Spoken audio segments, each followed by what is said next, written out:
কোন রাশির কোন ইষ্ট দেবতা জানুন। নমস্কার, বাস্তুকথা চ্যানেলে স্বাগত। কোন রাশির কোন ইষ্ট দেবতা যদি আপনি জেনে পুজো পাঠ করেন তাহলে ভাগ্য পাল্টাতে পারেন। না জেনে পুজো করলে কাজ হয় না। জেনে শুনে আপনার রাশির ইষ্ট দেবতা যদি পুজো করে থাকেন তাহলে খুব তাড়াতাড়ি ফল পাওয়া যায়। যেমন মেষ ও বৃশ্চিক রাশির এই দুই রাশির গ্রহ অধিপতি মঙ্গল, তাই এদের ইষ্ট দেবতা হলেন হনুমানজি। বৃষ ও তুলা এই দুই রাশির গ্রহ অধিপতি শুক্র। বৃষ রাশির জন্য ভগবান বিষ্ণু এবং তুলা রাশির জন্য মহালক্ষ্মী বা গণেশ ইষ্ট দেবতা হিসেবে গণ্য করা হয়। মিথুন ও কন্যা এই দুই রাশির গ্রহ অধিপতি বুধ, এদের আরাধ্য দেবতা হলেন গণেশ।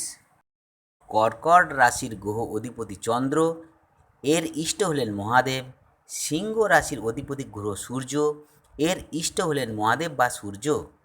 ধনু ও মীন রাশির অধিপতি গ্রহ হচ্ছে বৃহস্পতি, এর ইষ্ট হলেন শ্রীরাম ভগবান বিষ্ণু।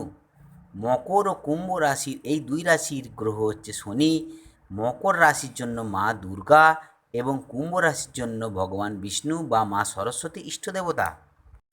আপনার রাশিফল জানতে আমার সাথে এই নম্বরে যোগাযোগ করুন।